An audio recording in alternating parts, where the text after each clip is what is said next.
Itulah balasan kepada orang yang suka berinfak, suka bersedekah, yang dermawan.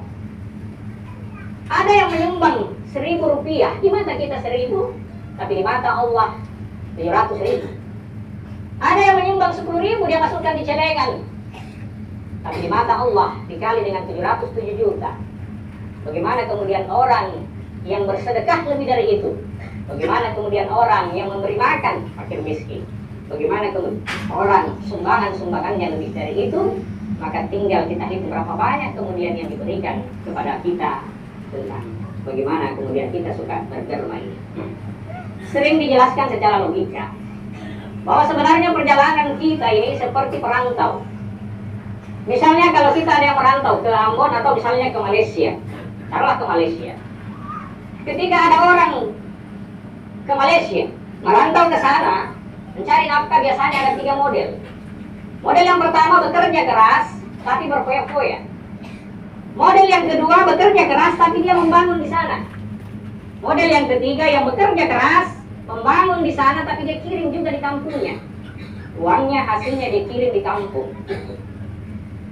Tentu ketika misalnya pemerintah Malaysia berkata semua perantau harus pulang, maka ketiga model ini tentu berbeda-beda. Model yang pertama, jangankan dia mau pulang, untuk makan saja susah, karena habis dia bekerja keras, dia berfoya-foya. Model yang kedua benar, dia bisa pulang dan ada rumahnya di sana, tapi dia tidak bisa bawa ke kampungnya. Pulang di kampung dia tetap sengsara. Tentu yang bagus adalah model yang ketiga, adalah mereka yang ada rumahnya di sana, ada hartanya di sana, tapi dia sering kirim ke kampung sehingga orang di kampungnya, keluarganya bikinkan dia usaha, bikinkan dia rumah, sehingga kemudian dia pulang dengan kebahagiaan. Ternyata perjalanan hidup kita juga nanti akan seperti itu.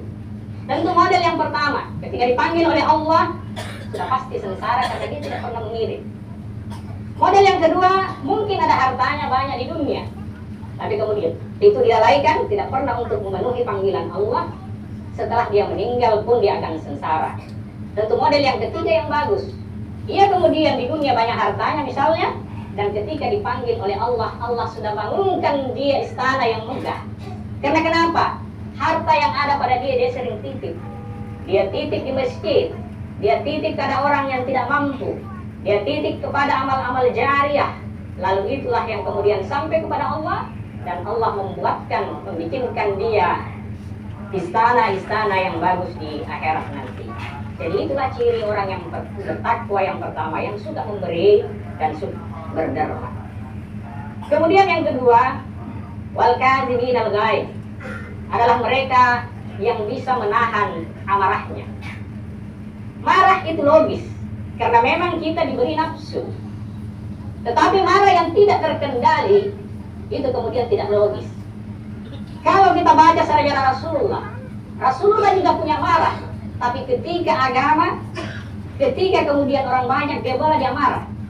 Tapi ketika dilecehkan pribadi Rasulullah tidak marah.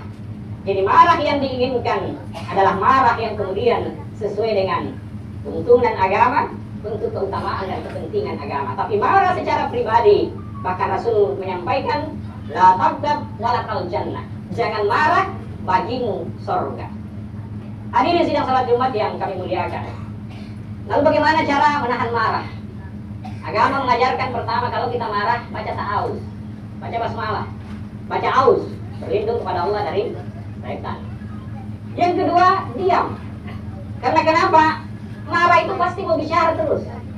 Maka dianjurkan agama ketika kita marah, coba usahakan untuk diam, jangan bicara.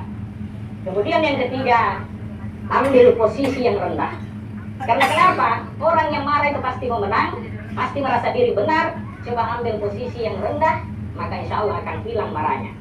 Kalaupun juga belum, maka diajarkan kita untuk berwudu. Kalau berwudu juga belum, diajarkan kita untuk mandi. Kenapa? Karena marah itu dari setan, dan setan itu dari api. Lalu kemudian cara menyiram atau memadamkan itu api adalah dengan air.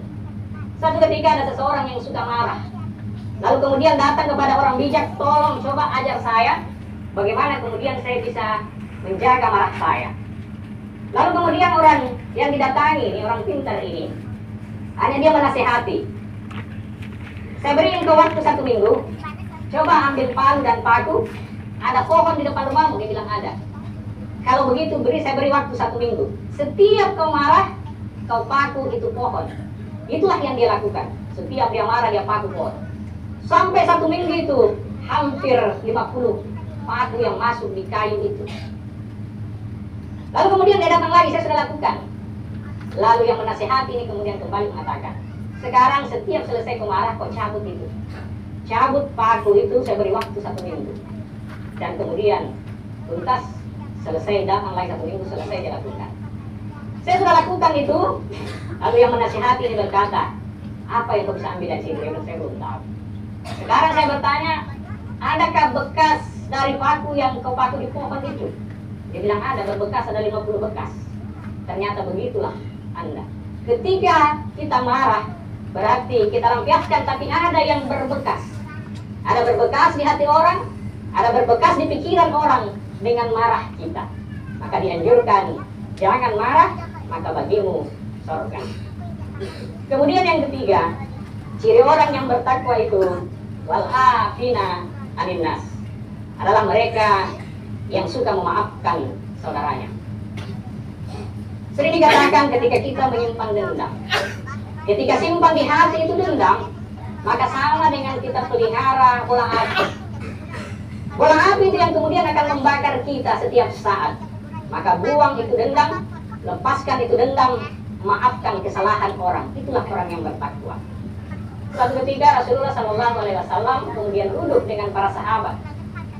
Lalu lewat di depan mereka orang asing. Rasul langsung berkata, orang itu diampuni dosanya dan dijamin surga. Penasaran para sahabat, selesai pertemuan, anaknya Umar langsung berdiri lari kejar itu, Abdullah bin Umar. Dia kejar orang itu, dia bertanya, apa amalan anda sehingga anda diampuni dosanya? Dia bilang tidak. Bahkan dia izin, dia bermalam. Sampai dia perhatikan apa amalannya, ternyata dia biasa-biasa saja. Salatnya hanya 5 waktu, Senin Kamis dia tidak, biasa-biasa saja, dia penuhi kewajiban.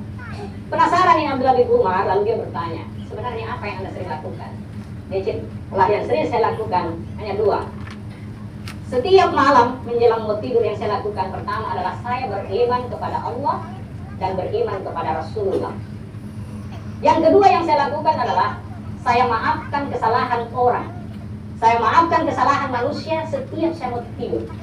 Ada yang menyakiti saya, ada yang mengganggu saya maafkan kesalahan orang. Kemudian yang keempat, ciri orang yang bertakwa itu Wallahu yuhibbul muhsinin, selalu berbuat kebaikan. Rasul menyampaikan khairun nas anfa'uhum linnas, sebaik-baik manusia adalah mereka yang bermanfaat bagi manusia lain. Itu yang sebaik-baik manusia. Maka Allah sering mengajarkan wa qul i'malu fa sayarallahu amalakum wa rasuluhu wal mu'minun. Bekerjalah kamu, nanti Allah yang kemudian menilai pekerjaanmu. Rasul pun seperti itu dan manusia. Itulah anjuran kita bekerja ikhlas tanpa embel-embel, karena akan dinilai oleh Allah, dinilai oleh Rasul, dan pasti pekerjaan kita akan dinilai oleh manusia.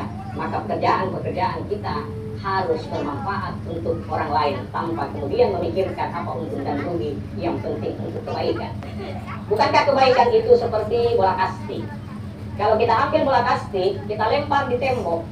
Kalau kita lempar dia kuat, kembalinya juga keras. Kalau kita lempar pelan, kembalinya juga pelan. Kebaikan yang kita sebar di bumi ini, sesama manusia seperti itu.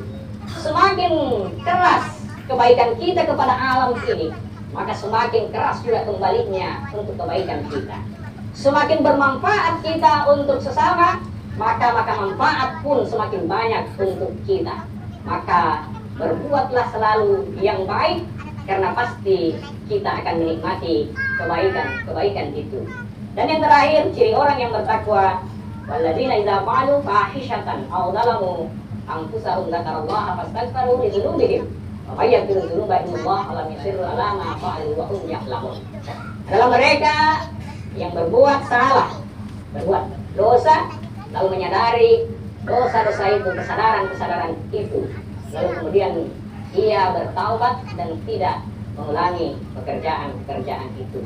Itulah ciri orang yang bertakwa yang diajarkan oleh Allah dalam surat Al-Imran ini.